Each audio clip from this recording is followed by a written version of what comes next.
haddaba si aynu wax badan uga fahanno dekedan degmada saylac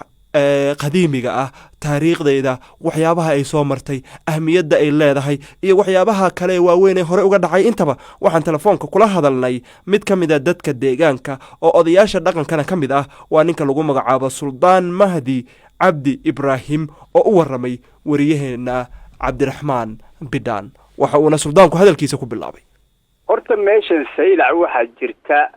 waa meel xadaarad hore lahayd boqol jeer oo hore la soo hongureeyay haday Boortaqiis tahay haday dawladdan Itoobiya oo ma aragtay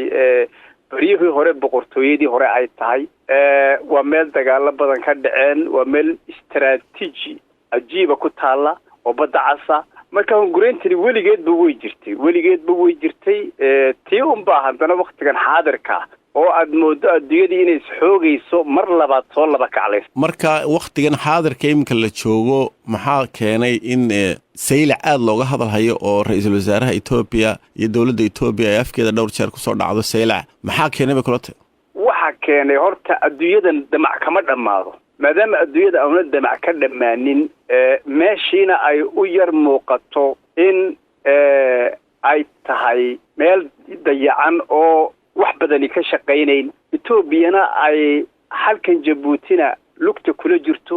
Soomaaliyana barbaraan lugta ay kula jirto laba arrimood baa keenaysa mid waxa weeye dadkiisii oo kacsan inuu jaheeyo oo inuu meel kale ku socdo oo tuso oo siyaasadiisa ku xiran midna waa damaciisa siyaasadeed laakiin kulley inaka ahaan waxa weeye wixii inaga haboon baynu ka samayn doonaa hadii la yiraahdo waxaynu arkaynay xildhibaanada laga soo doorto awdal qaar kamida iyo mucaaradka reer awdal qaar kamida oo leh waanu taageeraynaa hadii ay Itoobiya maal gashanayso dekada saylac taas sidee wad aragtaa adigoo kamida salaadiinta awdal in ay dadka qaar sida yiraahdaan waxay la tahay ma aragtay jawaabtaasi aad hadda i weydiisay aanu markaan si yar oo kooban uga jawaabo meeshan dadkan gobolka arrinka ka hadlayay waxayna ogeyn inay masiibo markay ku soo galayso ay bilaageesa tahay laakiin markay inaad iska saarta aad noqoto geesay kugu bixinaysaa waxa weeye dadka u gacan taagaya in waxaasi la sameeyo sidii hadhow iskaga saarayaan ma garanayaan laakiin waxa uga wanaagsaneed iyagoo yiraahda meeshan waxba looma qaban oo waa meel dayacan dawladaha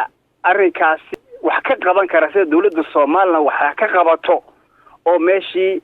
adduunyada kale xitaa investment inay gashadaan ha ku daydo laakiin wadar aynu jaarnaho nis ognahay damacoog wuxuu yahay iyo waxay u socdaan Soomaalida kale Itoobiya ku nooleedna ay ogyihiin meesha ay ku jiraan inay yiraahdaan anakana kaaleyna gumayso arrinkaasi arrin foolxun weeyaan ilmana qurux badneelata dadka weynaha magaalada saylac degan iyo dadka gobolkaas degan waa sidee xaaladoodu maxaa iyagu dad suldaankii tahay maxaad ka ogtahay waa sidee dadka noloshoodu wallahi arrinkaasi aad baan u ogahay nolosha magaalada saylac iyo agagaarkeedu ma qurux badna haday tahay dhakhaatiirta shacabka iyo dadka qurba jooga ah dhisay haday tahay iskuulada dadkaas ah dhisay meesha waxaad moodaa in dawladaha jaarka ee Jabuuti iyo dawladii mataqaana saylac ka mas'uulka ahayd ee Soomaaliland inay dayaceen dayac badan baa ka muuqda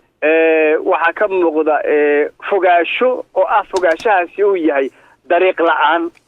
dariiq loo maro isku xiriiriya magaalooyinkii waaweynaa iyo magaalada istiraatiijiga ah inta ay Soomaaliland ay jirtay ana waxba laga qaban marka dhibaato aad u ballaaran oo xagga maadaragtay isku socodka iyo dhaqaaluhuba way jirtaa aad u mahadsan yahay Suldaan Mahdi Cabdi Ibraahim oo kamid ah salaadiinta oodal aan wax yarna ku dare